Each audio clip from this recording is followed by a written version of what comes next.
Social മീഡിയയിൽ സജീവമാണ് മഞ്ജു വാര്യർ. സിനിമയിലെ മാത്രമല്ല ജീവിത വിശേഷങ്ങളും പങ്കുവെക്കാറുണ്ട് താരം. പെട്ടെന്ന് തന്നെ പോസ്റ്റുകളെല്ലാം വൈറലായി മാറാറുമുണ്ട്. എമ്പുരാനായിരുന്നു ഒടുവിലായി തിയേറ്ററുകളിലേക്ക് എത്തിയത്. പ്രിയദർശിനി രാംദാസിൻ്റെ ഇത്തവണത്തെ വരവ് ഗംഭീരമായി എന്നായിരുന്നു എല്ലാവരും ഒരുപോലെ പറഞ്ഞത്. രണ്ടാം ഭാഗത്തിൽ കുറെ കൂടി പ്രാധാന്യമുള്ള കഥാപാത്രമാണെന്ന് താരം പറഞ്ഞിരുന്നു.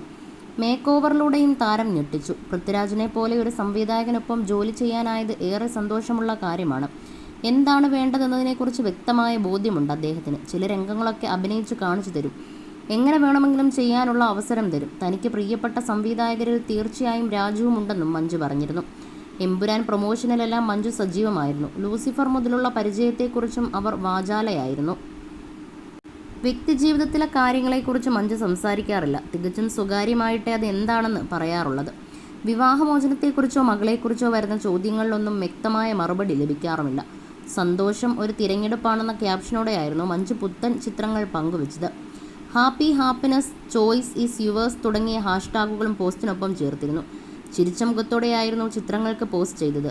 ഈ ചിരിയും സന്തോഷവും എന്നും ജീവിതത്തിൽ ഉണ്ടാവട്ടെ എന്നായിരുന്നു കമൻറ്റുകൾ.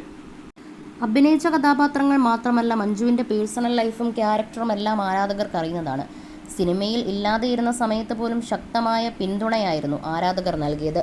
മകൾ ഡാൻസ് പഠിക്കാൻ തുടങ്ങിയപ്പോഴായിരുന്നു മഞ്ജുവും ചുവട് വെച്ച് തുടങ്ങിയത്. യുവജനോത്സവ വേദികളിൽ നിറഞ്ഞു നിന്നൊരു കാലമുണ്ടായിരുന്നു മഞ്ജുവിന്. കുട്ടിക്കാലം മുതലേ ഡാൻസും പഠിച്ചിരുന്നു. വിവാഹത്തോടെയായിരുന്നു അഭിനയവും നൃത്തവുമെല്ലാം അവസാനിപ്പിച്ചത്. മകളുടെ നൃത്തപഠനം മഞ്ജുവിന് തിരിച്ചുവരവിന് നിമിത്തമായി മാറുകയായിരുന്നു. സിനിമ വിട്ടാലും നൃത്തം കൂടെ കൂട്ടണമെന്ന് പറഞ്ഞ അച്ഛൻ്റെ വാക്കുകൾ നിറവേറ്റുകയായിരുന്നു മകൾ.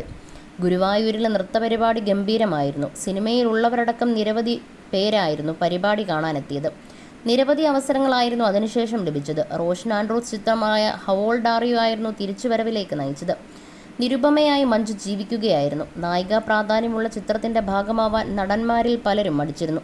ചിലരൊക്കെ ഭീഷണി കാരണമാണ് ആ കഥാപാത്രം ചെയ്യാതെ ഇരുന്നത്. കുഞ്ചാക്കോ ബോബനായിരുന്നു സധൈര്യം ആ വേഷം ചെയ്തത്. അന്ന് തുടങ്ങിയ സൗഹൃദം ഇപ്പോഴും ഇരുവരും നിലനിർത്തുന്നുണ്ട്. തനിക്കും ഭീഷണികൾ വന്നിരുന്നുവെന്നും അതൊന്നും വകവെക്കാതെയാണ് ചിത്രം സ്വീകരിച്ചതെന്നും അദ്ദേഹം പറഞ്ഞിരുന്നു. അതേസമയം യാത്രകളെ ഏറെ ഇഷ്ടപ്പെടുന്ന ആളാണ് മഞ്ജു. പുത്തൻ യാത്രയുടെ വിശേഷങ്ങളായിരുന്നു ഈ ഇൻസ്റ്റഗ്രാം സ്റ്റോറിയിലൂടെ പങ്കുവച്ചത്. ഈ യാത്രയിൽ കൂടുതലുള്ള ആളുകളെയും വീഡിയോയിൽ കാണിച്ചിരുന്നു. മകളായ മീനാക്ഷിയെപ്പോലെ ഒരാൾ കൂടെയുണ്ടായിരുന്നു യാത്രയിൽ. ഇത് മീനാക്ഷിയാണോ എന്നായിരുന്നു വീഡിയോ കണ്ടവരുടെ സംശയം. അമ്മയും മകളും ഒന്നിച്ചോ എന്നായിരുന്നു ചോദ്യങ്ങൾ. മഞ്ജു ഇൻസ്റ്റഗ്രാമിലും ഫേസ്ബുക്കിലൂടെയുമായി ചിത്രങ്ങൾ പങ്കുവച്ചിരുന്നു. നിമിഷ നേരം കൊണ്ടാണ് ചിത്രങ്ങളെല്ലാം വൈറലായി മാറിയത്. സെലിബ്രിറ്റികളടക്കം നിരവധി പേരാണ് ചിത്രത്തിന് താഴെ സ്നേഹം അറിയിച്ചത്. ഇടയ്ക്കിടയ്ക്ക് യാത്രകൾ നടത്താറുണ്ട് മഞ്ജു. ഫാമിലിയും ഫ്രണ്ട്സിനൊപ്പമുള്ള വിശേഷങ്ങൾ സോഷ്യൽ മീഡിയയിലൂടെ പങ്കിടാറുമുണ്ട്. അമ്മയെപ്പോലെ തന്നെ മകളായ മീനാക്ഷിയും സോഷ്യൽ മീഡിയയിലൂടെ വിശേഷങ്ങൾ പങ്കിടാറുണ്ട്. ഡാൻസ് വീഡിയോകൾ കാണുമ്പോൾ അമ്മയുമായുള്ള സാമ്യം ആരാധകരും കാണാറുണ്ട്. അമ്മയോട് മകളെക്കുറിച്ച് ചോദിക്കുമ്പോഴെല്ലാം മൗനമാണ് മറുപടി. വ്യക്തിജീവിതം തികച്ചും സ്വകാര്യമായി തന്നെ ഇരിക്കട്ടെ എന്നാണ് പറയാറുള്ളത്. അത്തരം ചോദ്യങ്ങളോ മറുപടിയോ ഒന്നും വേണ്ടെന്ന നിലപാടാണ് ഇരുവർക്കും.